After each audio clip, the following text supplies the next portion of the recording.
Hey everybody, we're back. We did this once already. We did an emergency pod, and I always hesitate on doing the emergency pod, but boy, were we correct this time. The streets were hungry for this information. They were appreciative of this information. If you haven't listened to it yet, it's not like a sequel to a movie. You actually can watch this episode and understand it, but it would probably help to go back and listen to that one.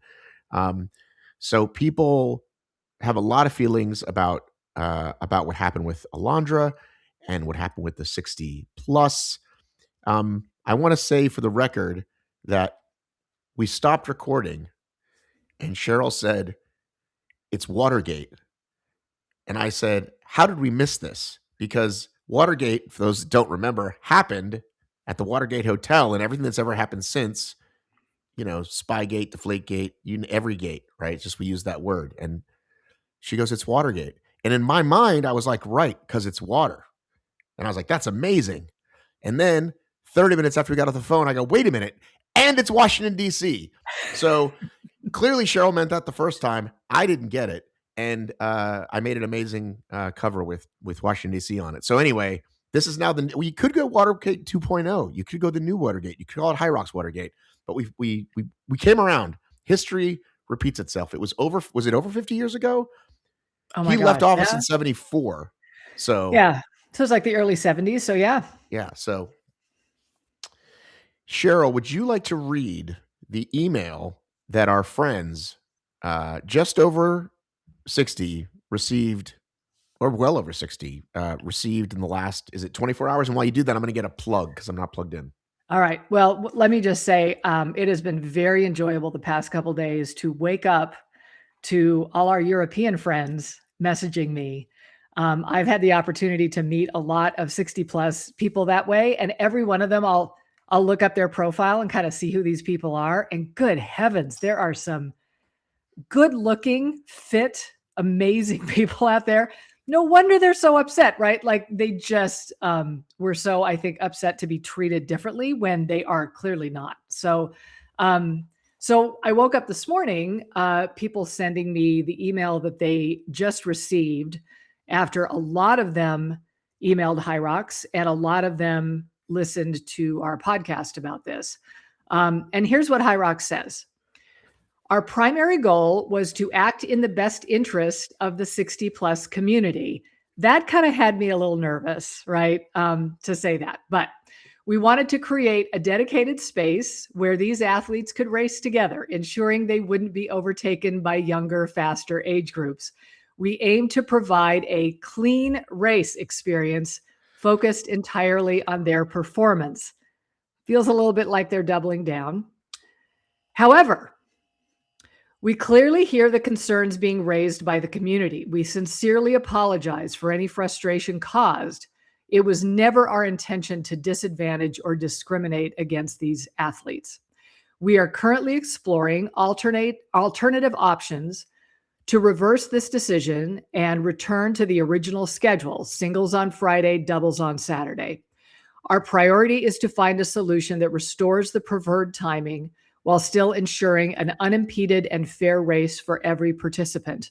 We kindly ask for a little patience while we finalize the plans. We will communicate the final decision and the updated schedule via our newsletter as soon as possible. Thank you for your passion. Let's face it, that's really what it was, right? Thank you for your passion and for helping us make this event better for everyone. Thoughts? Dave's doing a small clap. I want to know what your thoughts are, Dave. The people have spoken. I mean, so first off, congratulations for all the people who did message and email and all the 60 plus who were getting jerked around by this. I'm so happy that they're going to fix it. Now, they haven't fixed it yet, but I'm happy that they're going to fix it. And I do believe that they are going to fix it. And good on HYROX for listening, which I'm not sure if it was you, Cheryl, who said that sometimes they listen and change things back. And I admit when you said that, I was like, yeah, nope.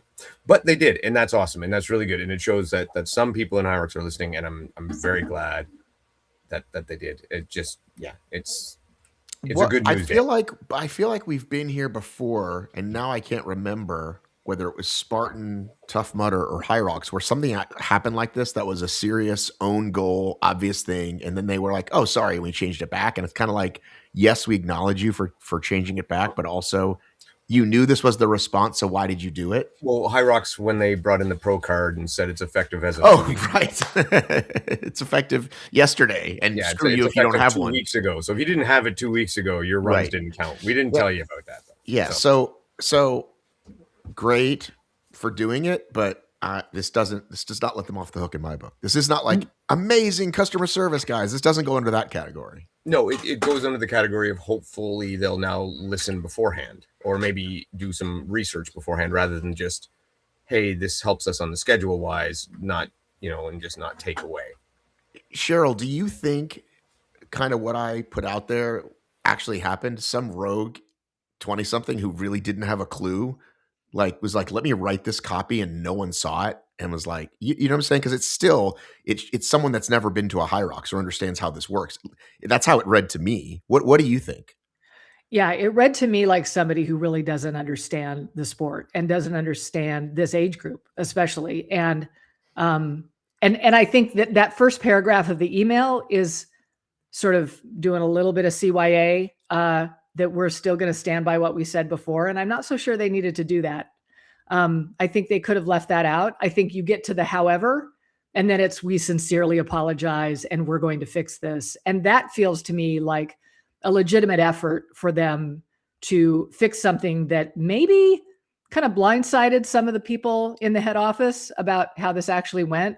It is hard to know who ultimately made the decision and who gave the justification that was just a giant pile of BS, right? Like none of it sounded right. And all of it sounded really condescending and ageist. And for them to just look, it's been days before, since the email came out, until it's been less than a week that they were able to pivot and to acknowledge that they need to change it and be honest about that. And I appreciate that. I'm not so sure that we can necessarily expect a growing sport to knock it out of the park every time. And there are going to be decisions made that maybe are not so great. And in this case, I think that was the case. Look at what they did. They're working on it. They're going to fix it. I appreciate that. Yeah, I get what Matt's saying too, though. It's great to apologize. It's better or not to have made the mistake. And as you said, not to do the justification apology. It's like, just apologize. Just apologize. It seems it's very hard for companies and people to come out and just say, you were right, I was wrong, I'm going to fucking change. But those are the customer service wins that people do love. Mm-hmm. The example I've always used is if you went to a restaurant and something went amiss, but then they went above and beyond, you're like, well, now I'll go back to this place even more than I would have had they just fixed it. It's like, listen, they made it right, and they gave us the next 3 meals free, and they brought a birthday cake or whatever the fuck it is, right? It's like there's ways to own a mistake. So again, that's just whatever. Maybe that's corporate. Maybe that's for the lawyers. Who knows? It's so blindsiding to me, because if they did it for 80 plus, then it's like, guys, what are we doing? It's 100 people in the world that are maybe doing this, right? But it's 60 plus. So guess who's fitter than ever and showing up more and more than ever to marathons, triathlons, right? What's the fastest probably growing, right? Also has disposable income. You know what I mean? It's not really very forward-thinking move on their part. Well, and on top of the fact that we got yanked around last year with, all right, you guys can do pro weights. It's going to be great. And then, oh, sorry, you're not going to do pro weights. There's already a wound there that's kind of open. We already feel disrespected and marginalized. You never see the 30-year-olds complaining about stuff, right? Because they're never yanking around the 30-year-olds. Somehow the 60 plus are just getting the short end of the stick a little too much. And I think they may need to be a little more careful going forward. I think, how many more times can that age group really put up with this kind of treatment? I think that made it harder too. All right, I think we're ready to move on from that. I just want to say one more thing. Sure. About that. I would think that these companies should know that if you're still racing when you're 60 plus, you are a grouchy, crotchety, old, stubborn bastard, and you're not to be fucked with. Yeah. So stop trying to fuck around the 60 plus year olds. They're mean and they're nasty and they will come at you. They've got time on their hands. That's right. They got resources. They're coming at you. So leave them alone. Let them race. Yeah. Yeah. All right. I want to move on to a couple of the other things that happened. First of all, we got some great comments this time around on YouTube, which, by the way, we love. And Dave, for me, it's the second comment down. It's by Andy Lee. Could you please read this comment as it is written? Okay, it's by Andy Lee. Let me see here. To me, it's the second one down, but it depends how your things are sorted, I guess. Yeah, it's not second one down. Andy Lee. Okay. Is this about Alondra? Yes. Okay. The way they treated Alondra or Dr. Greenlee was outrageous. Matlock messed up, and to compound it, he refused to even discuss it. Where are we? North Korea? Made me laugh so hard. Kim Jong-lok.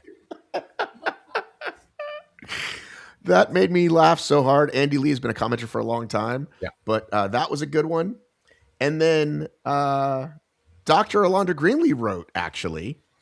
Can you read that comment, Cheryl? Do you have your YouTube open? I have. Which, by the way, not only do we love comments, when athletes themselves comment, boy, we love it even more. Well, I was so flattered because, look, I mean, aren't we big fans? She's so incredible. And the fact that she watched. She says, thank you, Cheryl, first of all, which that's all I need in the world, right? So, yeah, thank you, Cheryl. I'd also like to mention at the beginning of the athlete briefing, we were told we could not record anything. In the meeting, Matt then said things like, if you throw a cup in a dark corner, we won't penalize you. And you must submit protest within 60 minutes by email. If you don't have the required information, it will be ignored. And I'm not going to waste time telling you what the requirements are right now. She says, these are, of course, paraphrases because we were not allowed to record anything. So which part of that should we dissect first? That's a lot. Okay. I would say that. So one of the things I've talked about, and I've had Elite 15 athletes agree with me, is why are we given information the public isn't, right? Like, why is there stuff that comes to us? Again, I don't mind them getting it first, but there seems to be a lot of rules, things that just they go in a chat somewhere, or an email just to a group of people. And why is that? And if you're doing an Elite 15 briefing, I don't think you would say, by the way, get out your phones and record this, but I think telling people not to is suspect. Yeah, I mean, like, tell me you're hiding something without telling me you're hiding something, right? Maybe he's shy. So, I thought it said, if you throw up in a dark corner, we're not going to penalize you, because people have thrown up in races before, and it's like, oh, what if we get sick? Is that going to count us against us? But what she's saying is this refers to Dave's favorite word, which is what? Yeet. And yeet. And I spoke to at least one Elite 15 athlete when I brought that up, who said, I've done that. I didn't know that was a rule. So the rule is it just called littering? What's the rule? I think it's littering. It is littering. Anything basically, any garbage needs to be disposed of in a garbage can. And so athletes are saying, if I'm on the course and I turn a corner and it's behind the stage, that's where I can toss my goo or my cup or whatever, which I'm kind of fine with, right? If it's the Elite 15 race and no one else is out there. But again, if you're going to make it the rule, make it the rule, right? And this is the case. Here's a problem, and I'll dive right into it, that I have with Matt saying, if you put it off in a dark corner, you're going to be fine. If you're changing the rules, and because currently, and even in the future, if you're changing the rules for the Elite 15 race compared to the regular pro race, you're giving anyone in the Elite 15 race an advantage over the people in the regular because pro the race. times still count, and actually Times now still count count. even more. That's right. And then, but even in, for example, because we don't know how it would affect teams, even if the times didn't count and they're just going for the wins, right? So if some people know I can do this off in a dark corner in a pro race, and some people don't know, that's an advantage, right? If it Time saver, et cetera, et cetera. Yeah. Or even, I mean, we look at like Ryan Douglas in the race. Had he known he could douse himself and get away with it, he might have avoided overheating. I don't know that. Talk about Cole? Pardon me? Cole? No. Ryan Douglas, he had a rough race in the solo, right? Overheated. Oh, I see. Really bad wall ball. Who knows? If he knew he could have doused himself and thrown the cup away, right? And I'm not saying, I'm just saying, I'm using it as an example. So if it's not the same rules for everybody, it's an advantage. So you have to have the same rules for everybody. Well, maybe this speaks to Cheryl's thought of this could have been an email. Well, it can't be an email because we're going to make some stuff up on the fly that we kind of half-ass mention, and then you'll have to just deal with it if you're not there for that. Remember, Spartan would do this kind of historically on the start line, right? Coble would go, by the way, we changed that rule, or by the way, we didn't change that rule and we changed it back, and be like, what? Like, that's what I feel like this feels like to me. Just a lot of, and why I'm putting it in the Spartan category of Michigas. You've seen this before. Well, I've seen it when companies do it real sloppy because that's what they're doing. Rules are rules, and we're getting a little we're getting real loose and fast, and I feel like this can and will bite them really badly. Like world champs, someone's going to get penalized for something, and it's going to 100% be you penalized this person, but you didn't penalize this person, right? And again, what do we got? We got money on the line. We got sponsors. We got a real sport here, right? So, I'm not going to waste time telling you what the requirements are right now. Again, if it's a paraphrase and we don't know what Matt actually said, but I want to read something else that I saw on the Race Brain show, proving I'm not a hater of all other YouTube channels. Race Brain. Race Brain, another athlete comment. Let me find it. Hang on. YouTube Race to the Brain. HYROX DC Regional Recap. Rawson Miller, who many of you know as Dawson Miller, commented. He said, a lot of these decisions are being made to benefit the media side of things. They need time, parentheses, 24 hours before, to make sure people are on site to do media so they can have everything ready for production, walkouts, announcer notes. The mandatory meeting is just one piece of this and gives them time to notify replacements as well.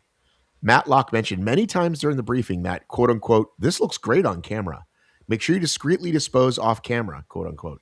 It seems like they make a lot of decisions based on production rather than race logistics. Your thoughts on that one, Cheryl? So they're just producing a TV show, right? Like it's not a sport. That's what that kind of. I think that's what the first part was him speaking to. That's why you have to be there, and it's not an email because they need time to XYZ. I think that was that part, and then the second part is like that's just sort of a tag onto it about this TV part. Yeah, but I can also see where they would then be okay with Cole rapid cooling or Joanna doing because it just looks cool and they're just running along, and it doesn't make for good TV to penalize somebody for doing those kinds of things. I mean, it seems like visually, if it works for them, then they're gonna let it slide. To which Dave shouts from the rooftops, then change the rule. Don't make the fucking rule. Right. Like, but if when Joanna happened or when this happened, guys, we actually have some different rules for Elite 15 and we can do that because we're HYROX and that's a new rule. It's okay now. Then that's fine. Make that known. Not no comment. Yeah, make that known. If there's an Elite 15 rule book, make that rule book and make it known and distribute it around the Elite 15 athletes. Because I guarantee you, after talking to many of the Elite 15 athletes, that some didn't know that rule, some did know that rule and obviously assumed it was still in place. That's why they don't do it. No, I think I take from Dawson on this too is if it looks good, we're going to be okay with it. And that we have known forever that HYROX has been about optics. Optics is it's their promotion, it's their production. That's why they go to weird venues that take good pictures that aren't necessarily great for races, but they look cool. That's what it's about. And that's the problem that I constantly run into is I like rules and rules to be followed and rules to be enforced. And they like to write rules and sometimes enforce them. Yeah. So it's a production, not a sport. Mm-hmm. And I think that, so we're coming at it as this is a sport, and they're coming at it as this is great TV, right? But we're coming at it as this is a sport because they say this is a sport. Right. Yeah. Like American Ninja Warrior makes no bones about it. That's a TV show that has athleticism to it. It's a TV show first. Great. That's what they do. They admit that.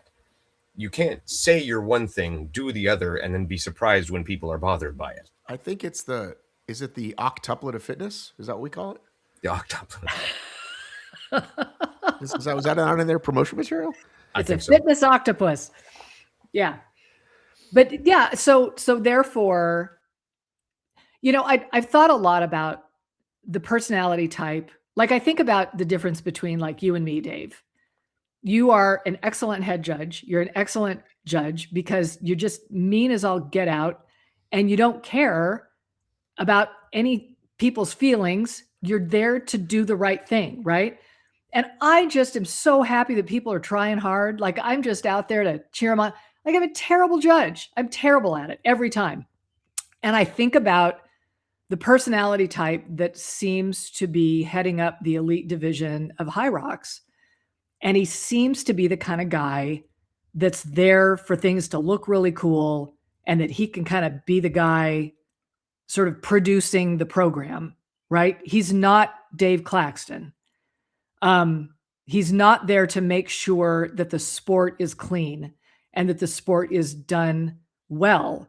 He's there to make sure that it's a really great production. If he's saying things like, that's great, that looks great on camera, then he's got a completely different perspective about what is supposed to be happening out there. And that's why the disconnect. That's why those of us who think this is a sport are upset. Whereas I don't know if he's really coming at that in the same way. Did they mean to hire a guy like this? I don't know. So my question, this is a legitimate question, and so, or my understanding, so correct me if I'm wrong. My understanding is his position is to be the head of officiating, as well as the primary contact and communication with the Elite 15 athletes. Am I right in that assumption? That's my understanding. It would seem to me that the two major components of that job would be enforcing and following the rules and good communication with your athletes. Those seem to be the two things that are not high on his priority list. His Instagram says director of sports, Director plural. of sports. So plural. But I'm thinking back. I'm just throwing it out there. And I'm thinking back to interviews that you've done with him where he was describing what he was doing. Right. And from athletes telling me that he is their primary point of contact. Yeah. And the frustration they have about him being the primary point of contact. Yeah. And his LinkedIn says technical director -- elite racing. These are a lot of fancy words that don't really mean shit. I'm not one for titles. I like titles that explain what you do. Yeah. Well, it's, it goes back to that. Don't tell me what you believe. Like I'll know what you believe just based on what you're showing me you do.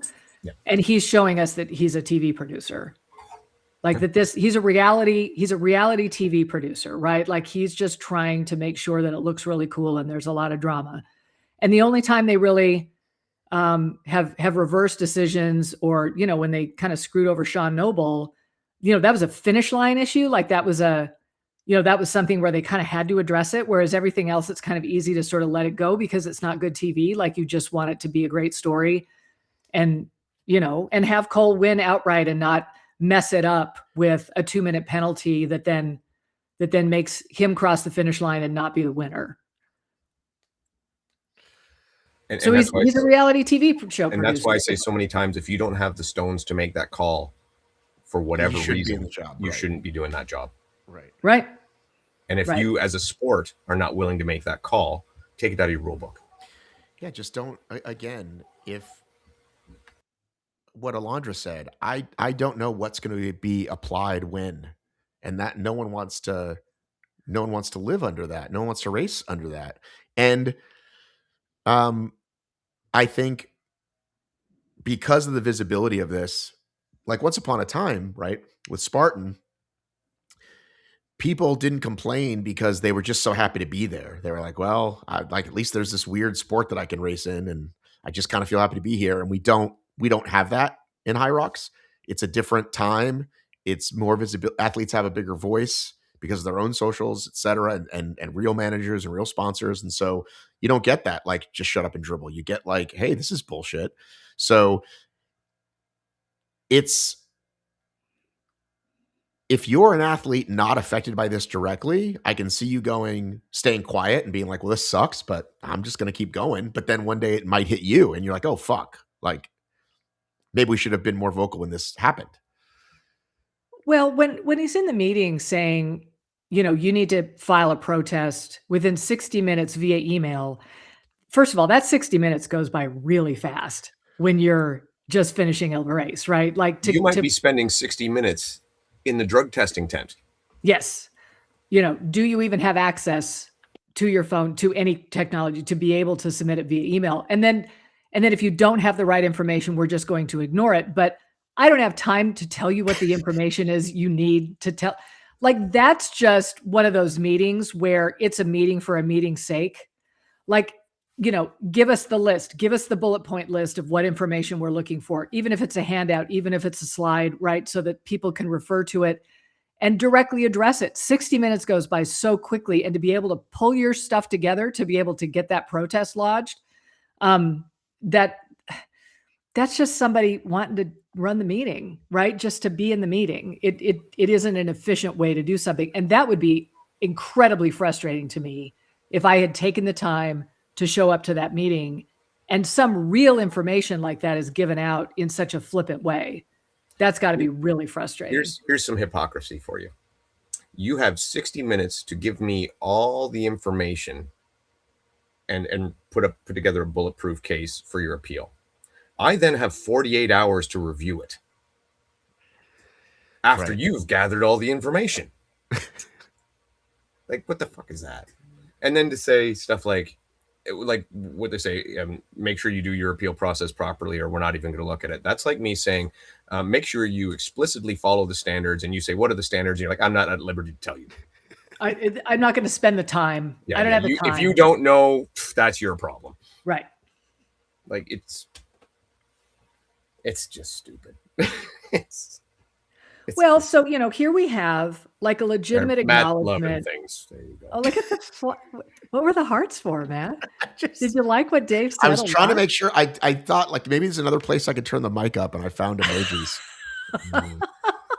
It was lovely. I just thought of something, by the way, when you're talking about Dave's personality versus you's. Dave is like dad. Cheryl is like mom, which makes me the rambunctious child in this. That is in absolutely this relationship, true. right?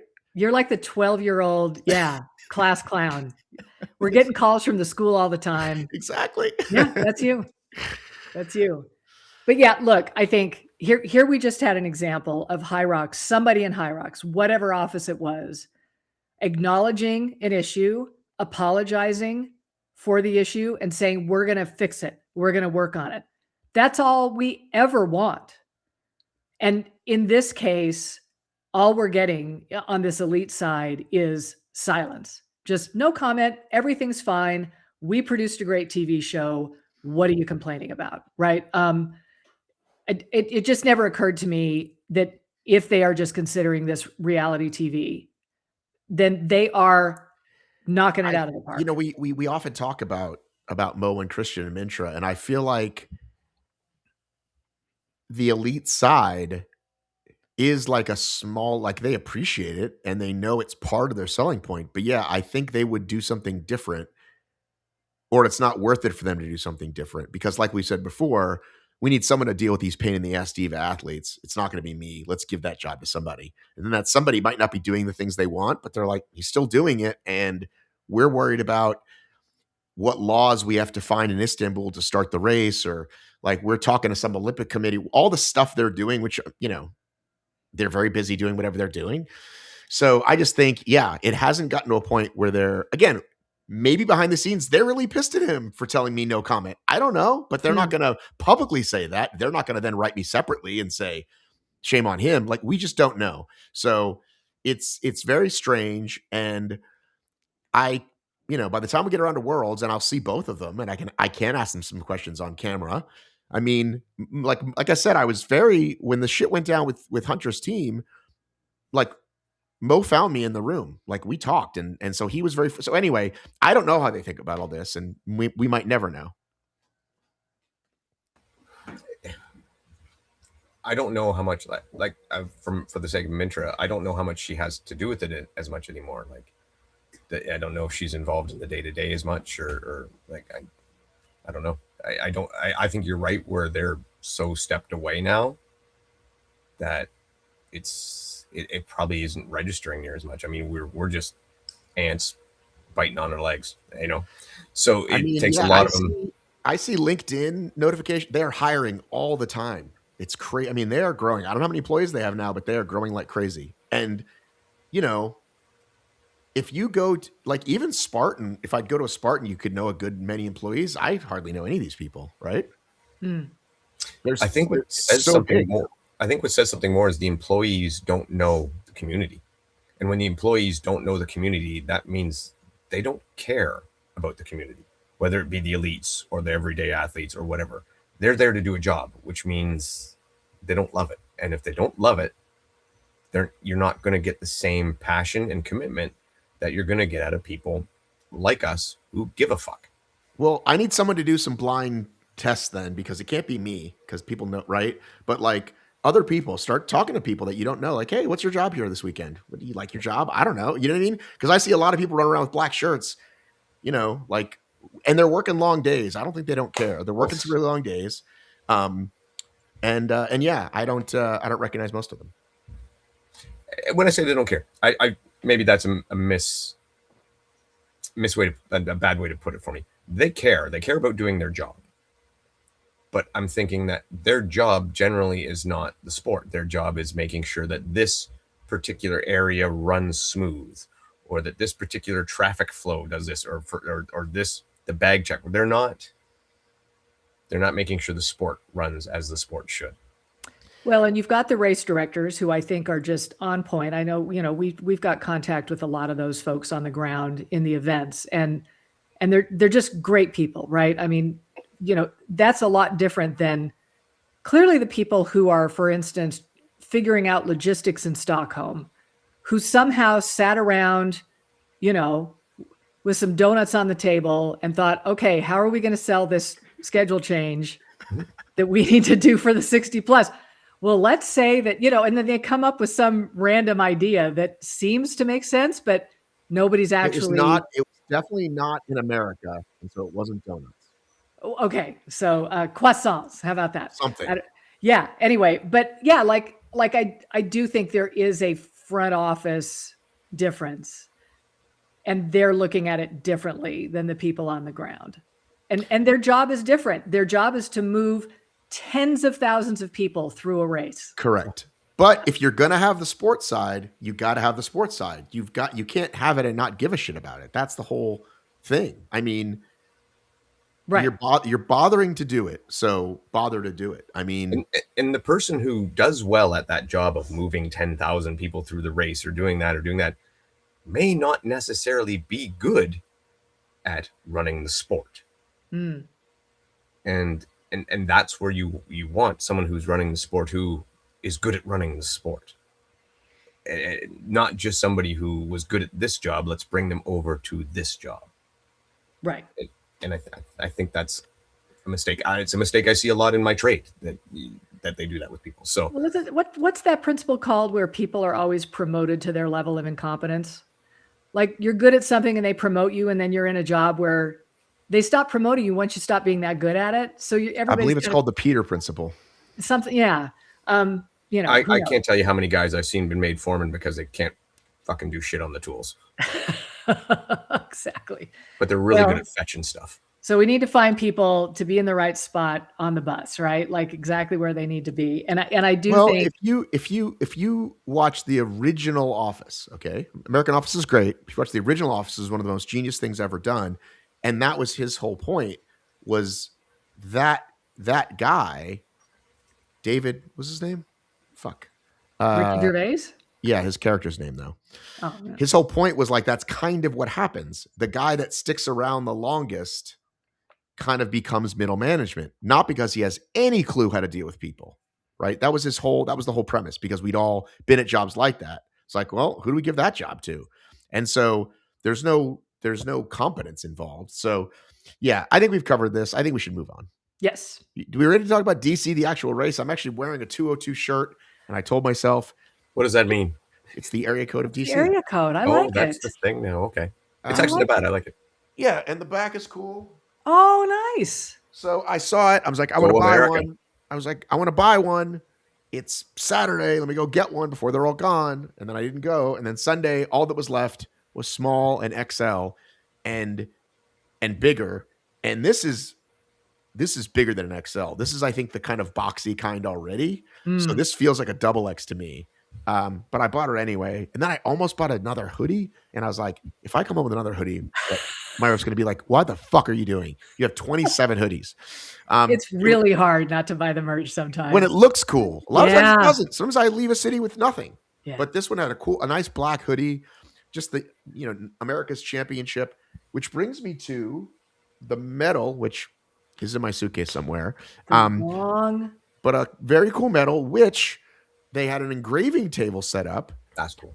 You could get an extra patch there. You could get your time on there, a little keepsake. This is the kind of stuff that we love about HYROX that's above and beyond of, say, a Spartan, right? Or even, I think even just a regular race like that. Again, these bigger marathons, these bigger races are like, how do we give somebody an impression? They've got 1 million fucking medals, right? Let's make this one pretty cool. Let's make it look different. And I'm going to engrave my time. And so it lives there forever, right? So very cool. Plus you got an America's Championship patch and a whatever your division was patch. My partner Matt Duvall gave me, I didn't even know what this was when he handed it to me, but it's the thing that goes over this so you can add more patches to your bag. Oh, okay. So I kind of like it. Minimalist. I don't know if I use it. Maybe I'll see what it looks like. Because, who wants to be a HYROX wanker, right, out in public with all the fucking... However, I got stopped in the airport by a gentleman, I'm going to say was 60 years old. And that's because he told me. And he said, oh, were you at the HYROX? I said, yes, were you? He said, no, my daughter does them. She loves them. I went out to see her. I flew out to see her in Phoenix and watch a race. And I said, well, why don't you, I said, have you thought about doing one? And he tapped his belly, which... not much bigger than mine. And he's like, oh, not for me. I go, what do you mean not for you? He's like, oh, when I was younger. And I go, hey, man, I'm 53. He goes, I'm 60. I go, it's never too late. And he goes, I don't want to. And I'm like, okay, at least that's an honest answer, right? Not my nagging knee bothers me. I said, all right. And as he walked away, I go, just so you know, it's not too late. Maybe plant a little seed that it's never too late for us fitness folks. Evangelizing the sport. That's me. In the airport. Yep. That's me. But, to him, it was like this really cool thing that his daughter's into. So I thought that was cool. It's I think more and more people, like we're starting to see random folks actually knowing what this is. I'm going to kind of a de facto high school reunion in a few weeks, and I'm very curious to see if they've heard of this at all. I think that'll make... Where did you go to high school? What city? I went to Malala Union High School in the hills of rural Oregon. Okay. So, and this is a long story that I'll tell you when I'm finally back from it. I just want to know if they had was there running hot water? Did you have outhouses? Plumbing, electricity, the whole thing. We were high class, so it was all good. Yeah. Okay. But so I want to know about your race, but here's what I will say about this HYROX Americas thing is I don't know if you remember, but last year I came home fresh from DC and we had a fairly long podcast that day talking about a number of issues. But one of the things I was talking about is this race is so weird. Like these open championships where they don't have any pro waves. And then I don't know, like you still just when I first did North American Championships, I was in Chicago. That was about 3-4 years ago.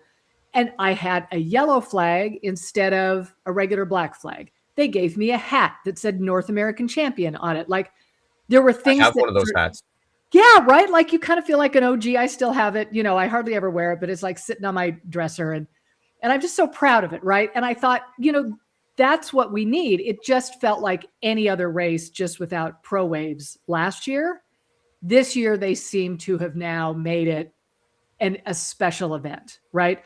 First of all, they're leaning into the location with like the merch, right? Like the 202 with the, the flag and stuff, like kind of like what they did with Vegas. But then those really cool medals that everybody was, swinging around, the flags look different than what you could get in any other venue because it is a championship flag. And then I think the first place people got like these really nifty, like silver plaques, which, boy, if you would have told me about that, I would have trained for this and I would have tried my best, right? Like that kind of stuff, I'm over the moon about. Like it finally feels like. Is it pretty? It solves the, is it pretty? Yes. And is it special? Right? Like what made this event special? First of all, obviously I didn't actually think it. I know you guys really liked the idea of the Elite 15 and, and I didn't like the idea just one person qualified, but I felt like it totally worked. I felt like having that elite event at the end of each day totally worked. Yeah. You see that? Isn't that pretty? HYROX gave us first place plaques, so we turned them into license plates. Yeah. I don't know if I'd do that. But that's pretty fucking cool. It's that's pretty not legal cool in Canada. Yeah, Wow. I don't know what I would have done with mine, but I would have just walked around with it. I think I remember seeing it and then wanting to ask the person and then getting distracted. But yes. Just also, I remember being very upset that the pros were allowed to run it last year, and now I don't give a shit. So clearly I've chilled out in my old age because that was a big deal. Remember what a big deal that was? Yep. Well, it was a big deal because Lauren Weeks was running in it, but now she had a race to run in this time. Right. But I'm just saying I don't care if she did now. Like, okay. And I definitely remember caring then. Yeah, and like, that honestly, was definitely something you were against. Right. Yes. So if she decided to run that morning, I wouldn't have cared. Good for her, right? I don't know. I did see, I don't know how much this was. I assume they shared it, but I did see a very pregnant Tia running by, Tia Claire Toomey. Yeah. And I did not know she was going because like she doesn't live there. I guess it's not that far of a drive from Nashville if they're in Nashville right now. Well, she but doesn't have a passport. They had a lot of proven athletes in the right. We had finished, Matt Duval and I had finished, and I see this woman, and first it's just like you see belly and a small top, and you turn, and it's like, oh, that's Tia Claire Toomey. And he was like, what? My wife loves her. I'm like, well, if we stand here long enough, she's gonna come around again. So she did, and we high-fived her, and her husband was like running. I go catch up with her. He's like, I'm trying. So that was that. Yeah. I think it worked. I think this event, and I think the Europeans now have an opportunity to look forward to this, next week? I'm sure they're going to get all the same stuff, right? And the APAC people, like, this is now something special. And I think that's what they have lacked all these years. And I think they've finally figured it out. And I loved it. I absolutely loved it. Well, this has got to be venue dependent, but when you walk in, instead of just a bunch of banners, it's a lot of digital displays. So I'm walking in and I'm seeing, Dylan like cross the finish line and, stuff like that. That looks really cool. And they had it over the bridge as well. So it didn't just say HYROX. It's as you're running by, you're like, I'm doing something. You know what I mean? Like you know what I'm saying? Like I'm not just in a convention center. Like here's this digital display. Dave, it's like I'm on an F1 track. It's like some cool shit is happening around. It's like an LED screen on the bridge. Yeah. Exactly. I actually saw a post today. Someone referred to HYROX as the F1 of fitness. Yes. Don't tell. What's his name? That Dave Watson. He wanted Spartan to be F1. Remember? He brought in sectors. Yeah, to that was to big. to, That to, worked well. to Spartan. Well, but in fairness, I mean, that's one of the reasons we all love HYROX is because it is sectors. You get to take your splits. I mean, he had an idea. It just wasn't the right idea for the right sport. No. Yeah.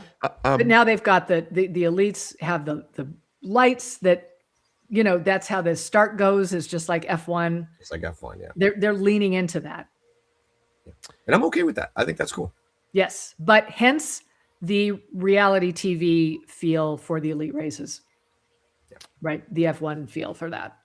Well, and yeah, it's kind of like this is what got brought up, if you remember, with that Spartan game situation, was like, oh, we have this stuff with the bucket throwing and drama, and isn't this great? And it's like, well, if that's what you're producing, yes. If you want to show a sport that's about sports and fitness and competitiveness, competition, I think is the word I'm looking for, then that's different. I remember that happened on the other Spartan TV show, the Teams Challenge, where the bucket broke on some team and they were like, it's a TV show, guys. You're on a game show. Like, you don't get to do it over. Oh, well. And you signed a bunch of stuff that said as much. Yeah. So, yeah, I mean, I think we're talking about like kind of the best and worst of HYROX, right? Like we love all the stuff we just mentioned, right? No, they really nailed it this weekend, I think. Yeah, and people seem to really like the venue. The previous year, I guess we were upstairs, and this one we were downstairs, and it was massive. And because it was smaller, I got to say I liked it. I liked that it was like, oh, this is kind of like a Sunday afternoon when they weren't too busy days vibes. And I kind of like that it wasn't overcrowded. And I think the bridge solved 99% of our problems anyway. Right. But it just, you didn't have to walk by people. There was always plenty of room, massive merch tent, right? I was nervous because in Phoenix, remember, we had to like leave our bag like upstairs, and here everything was down on the floor. What, like you could go down and bring your bag, and then bag check is right next to the warm-up station. Nice. So then you get your, and I always just leave my bag if I can. And in this one, I gave it to them, and then there was a long line afterwards, but the line went like quick. Right. So, yeah. So yeah, as far as my race goes, I forgot what I already learned with Lauren, which is when you put it on HYROX mode, the pace doesn't actually work. Now, why it doesn't work, I don't know. When you hit, defeats the purpose, doesn't it? Yes. I'm wearing my fucking Stride, right? Which I haven't dove into yet. But when you hit the button, which I actually remembered, I think for 7 of the 8 stations. The first station, I totally blew it. But then the second one, every time we went in, I would hit it. And so the station, but then my pace should reset. But it didn't. So I would come out of the station, and it said I was running 20-minute miles or whatever. And so it's giving you like an overall pace for a useless pace. Yeah. So I kept what you and I kept, Cheryl, a little faster a couple times. And you said, well, that's good. Like, congratulations. You did that by feel. But do you know what it's like to spend the entire time going, am I on it? Am I off it? Am I on it? It was horrible. It's the opposite of the experience I had in Phoenix where I loved it. Yep. Going exactly how I need to be going. Yep. You know what I mean? Whereas this one, super annoying. So really annoyed at HYROX mode. And I should have just hit outside run. And I just didn't stop it to redo it. I was like, fuck it, I'm going to keep it. And then we split up with the work almost the exact same way you and I did. Which is he would finish because he's faster than I am. Not as fast as you, Cheryl. And I felt good. And I was like, not looking at the time. And we're going to finish when we finish. And we get to the wall balls. And he had told me ahead of time. He said, I'm not very good at the wall balls. And I was like, we'll be fine. Because everybody says that thinking they're good. Yeah. Because none of us are good at the wall balls. It's like, well, if I can't go unbroken. However, he is, dare I say, as bad as me at wall balls. So we both missed the target a bunch. I missed it way more. I never got any depth. I think one time she said get lower. I'm happy with my depth, and again, I don't know what they do with the target. The target, because sometimes I hit the side and it's fine, and sometimes and I was getting a lot. I don't know how many no reps I had, but a ton. So we Good. finish at about the same time you and I did, Cheryl. And I said, I bet that was all wall balls. And it was 755 wall balls. Yeah. So that tells you that you can ruin an entire race with a bad wall ball. I mean, it's really frustrating because we would have been right at or perhaps beat you and I, Cheryl, right? I would have been thrilled, especially because the runs were where we wanted them to be. And a 8-minute wall ball versus a 5-minute wall ball, well, there's 3 minutes right there. And, 5 minutes is like not even fast. It's respectable, right? For two people that are 53 years old. Yeah. So, I mean, we laughed during and after, but yeah, literally it killed my whole race. Boy, don't we all need 755. That's like what I did that first time in 2020 by myself. Yeah.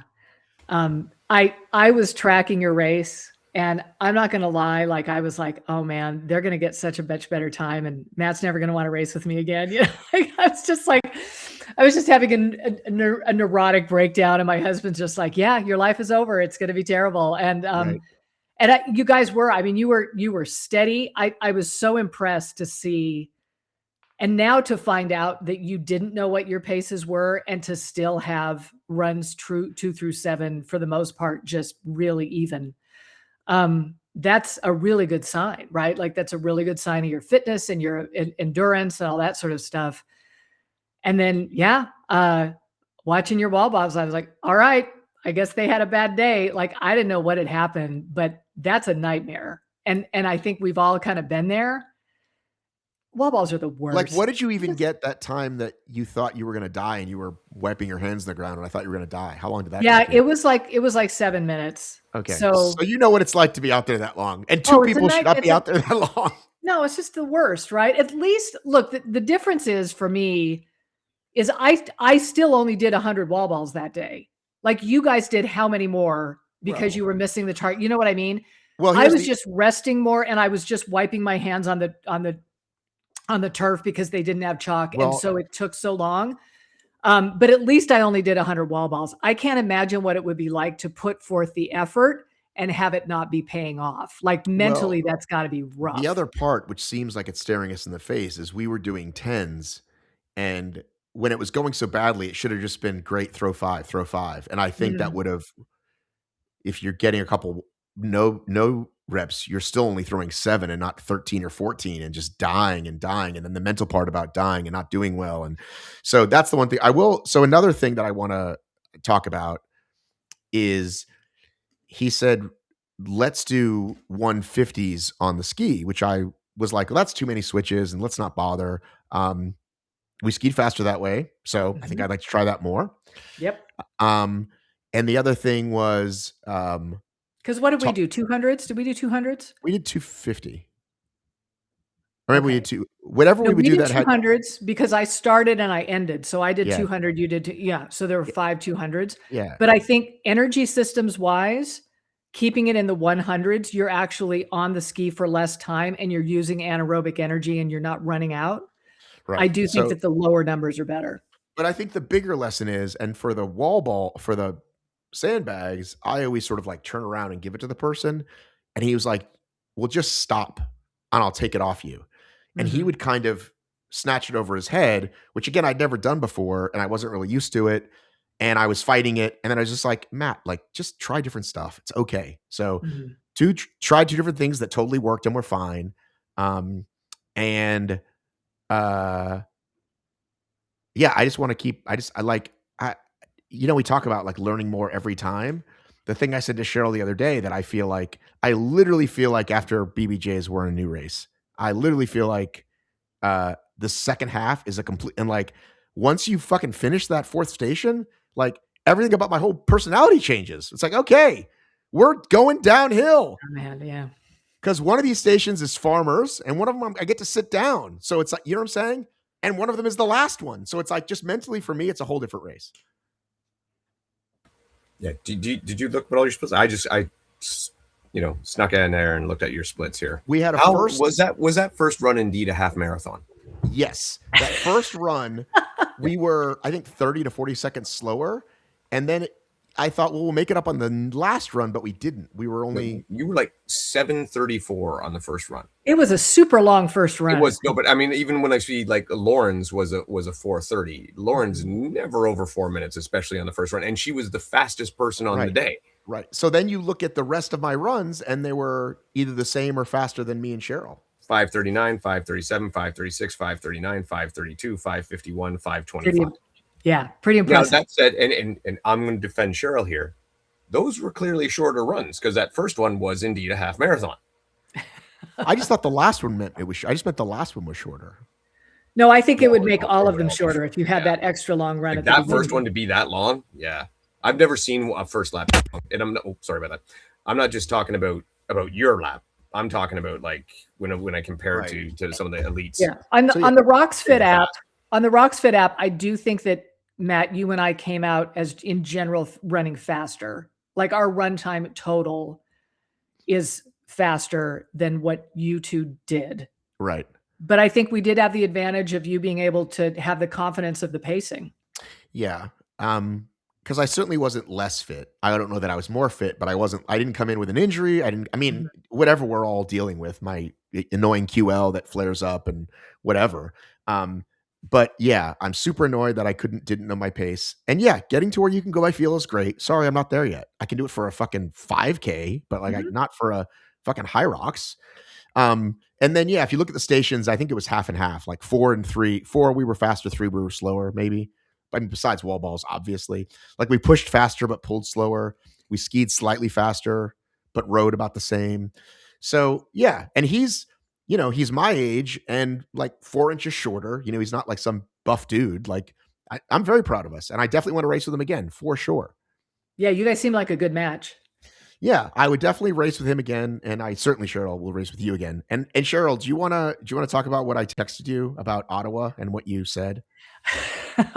Well, we were talking about this race, and you do what I do is you check the races you didn't race to see how you would have done. And I think in every race except Phoenix where we raced, we probably would have come in first in our age group. I think at least been on the podium. At least been on the podium. Like every single time, our time is good enough that we would have been able to podium. And then all those speedsters in Phoenix show up, and we ended up like 6th, I think, in our age group or something like that. And how fun would it be for us to, make a podium? We would have 100% won in DC. Our time, we would have won. And in DC, like we would have been great. Like we would have qualified for Worlds. And it's always hard to see that, right? Like it's always hard to be like, oh, geez, what could have been? And so Matt's like, we need to go to Ottawa. Like, let's try to go to Ottawa and, and I think while we could try that, I think it is going to be better for us to just have the whole experience next season. Like be strategic, train, try our best, do the whole thing and see how we do, see how we do without This is the voice of reason from Mom, because she texted me back and you said something like, that feels kind of desperate and kind of rushed. Why don't we wait? I'm like, you're right. Because it's like we could do that. And like, you know what I mean? Like, I know you can afford the travel. But yeah, I think wise move. Well, let me go the other way. I mean, hey, if it's just a matter of getting the right race at the right time, there's tickets available. And I'll say, I just signed up today to do a doubles. Oh yeah? So, yeah, they're available right now. You could go, you could sign up. Maybe we'd be, I guess you guys would be racing mixed. I'm racing men's, but it would be very exciting. I could do some video of you guys doing great things. Honestly, I've got I'm going to England in April. I do have too much travel coming up, but the fact that tickets are for sale, did it ever sell out? And now they're back, or they were never? Yes, it did, and then they added another day. Okay, so oh, that's right. It sold out like 30 minutes, and then they added another day. Who are you racing with, Dave? I am racing with my good buddy John Cross. We will be in the 55 to 59 division. Oh, dude, you guys are gonna smash. Yeah, fun. We're going flag hunting. Would you go to Sweden though? Probably not. Yeah, open men's and women's is still open. Let's go to pro. We're doing pro men's. Let's go to pro class pro. Men's pro still available. Women's pro still available. Looks like doubles. I think you're looking lots. at mixed. Mixed is the one you're trying to find. No. I'm just talking in general to the audience. Yeah. I know. I'm talking to you. Supposedly we're getting an announcement this Friday. Is it? They said minus 7 days. They promised. So, and is this will they put them all on sale though? Is the question. Right. Is this announcement that's coming up Friday? Is that the whole world? Is it all of North America? So they're going to do what they did last time, which was we get ours and then UK gets there. Like everybody gets it on the same day. Like UK America, HYROX America page will list ours. Their page will list theirs. But we're essentially going to get everything for the rest of 2026. Not the rest of not next season too, but season. Yeah, the year. So you get the rest of events for 2026. Yes. So Friday we're supposed to get those, but I hope they put them all on sale at once. So then someone who lives somewhere won't necessarily buy the ones that aren't, you know what I mean? And get these weird pockets of sellouts. I would love to have it. Look, if you can at least give us through December, like all of them that are actually going to happen and what the dates are. I don't think we've ever actually gotten that. Like there've been sort of nebulous promises and some things and that sort of thing. And how nice would it be to have like the full schedule so we could all make the plans.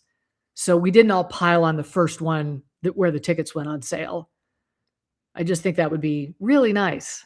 And maybe they're finally to a point where they can do that. Here's what I will say about the last thing about your race, Matt, is how smart of you to be open to new ideas on trading off the stations, like on station work and so forth, like strategy. I just think all too often doubles get way too rigid in their estimation of how it should go. And there are so many ways to skin a cat, right? Like the fact that you were willing to try that, that's only going to benefit you going forward in any doubles that you do if your partner's willing to try.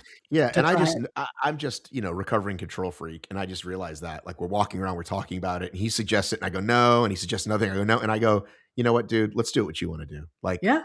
Why don't I do that, Matt? Let's see what happens. And guess what? I'm usually pleasantly surprised when I decide to actually chill the fuck out and like not be so controlling about things. Yeah, good. Does Matt Kemp not sort your strategy a bit with you? We didn't talk at all. Like okay. we just talked about like how I was feeling. And then I kind of told him that we were going to do the same strategy. I go, hey, I talked to Duvall, we're going to do the same strategy. And like he just didn't really have much to say about it, but we talked about it afterwards. But yeah. I'd like to be able to, like the next time we race, try a couple different things, right? Sure. We've got that wiggle room. I think it's going to be fun. Last topic. We skipped it last time. Mixed relay invitational qualification standards. Do we care? Nope. Cheryl.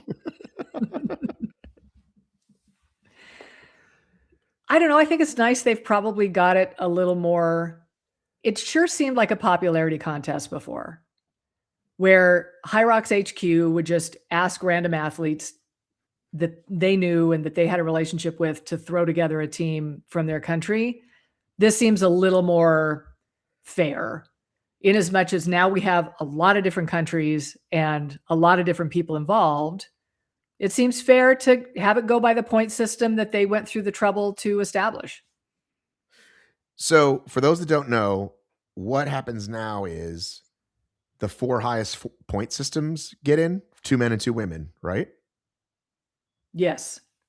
And then they decide the stations, I guess, amongst themselves. Somebody gets to pick to be the captain. How does that work? The highest points is the captain? Person. Yeah. So Dave, highest point getter is the captain. That's my question, Dave, is that the person with the highest points is the captain of the team, but they don't necessarily need to pick, like do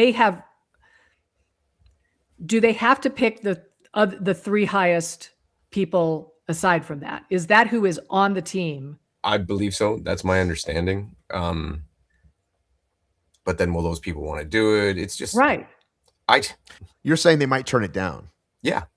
Like, why would you turn it down, especially if it's the last day? If it's Sunday of World Champs, why would you say no? Is it the last day this time? Are we sure of that? I think they switched it back last year even.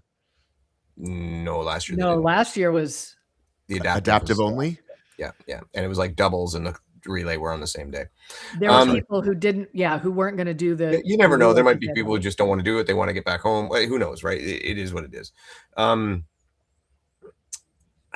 Yeah, I mean, honestly, like when he said, "Do you care?" and I really don't. It's just you're not going to get pumped up when fucking Team Canada's out there, when all your boys and girls are out there. I will, but it's got nothing to do with the selection process, right? That's just flag waving. I would rather see, like, I don't expect it to happen, but me being who I am, I would rather see people qualify as teams and race as teams. That's what I like, right? Rather than just so they have to get together at a race and run. Yeah. And race and run, yeah. And we see that happening. We see them breaking world records. We see elites getting together to do these relays. It would be fun to have them then, be able to then show that against each other. And it is better than what it was, say, the past 2 years that they've had this international relay where it has been an invitational style and you end up with countries that struggle. They're not comparable to the rest of the field. And therefore, I think it just gets a little awkward. And I feel kind of bad. Like, I think by having at least be the point system, it's going to be a field that's going to be, it's going to make sense to be out there. Yeah. But let's be honest, we talk about TV shows and everything. The way they treat the 4-person relay at World Championships, it's an exhibition. Mm-hmm. Right. And that's cool. It's fun. It's fun to watch. It doesn't get me because it is more of an invitational. It's nobody's top priority. And that emotion doesn't filter down to me because it's not there at the top. Yeah. So it's the least important announcement that I've heard in a while. The announcement definitely didn't make much of a splash because I don't think it's that big of a deal for people. No, it's not. It's not. Nobody is getting upset. Now, if there were teams out there who really wanted to win and wanted to do it, then that's great. Like I said, I'd rather see teams earn their way like they do with everything else. All right. Well, this time next week on Monday, we'll be able to talk about all the new cities. Are there people like, do you think there are going to be leaks? Do we hope that somebody starts? I don't know. I guess I can wait till Friday. Predict 2 races. Ready? Okay. Toronto in October, Vancouver in December. All right, I'm done. Yeah, and nothing in the Southwest until, they'll probably do Anaheim in December, I'm assuming. When's Atlanta? Atlanta last year was Halloween. Okay, Atlanta in October. There you go. There does seem to be a pattern, so yeah. Which there should be. Yeah, I like that. Good job, everybody. Congratulations, everybody. See you later. Thanks.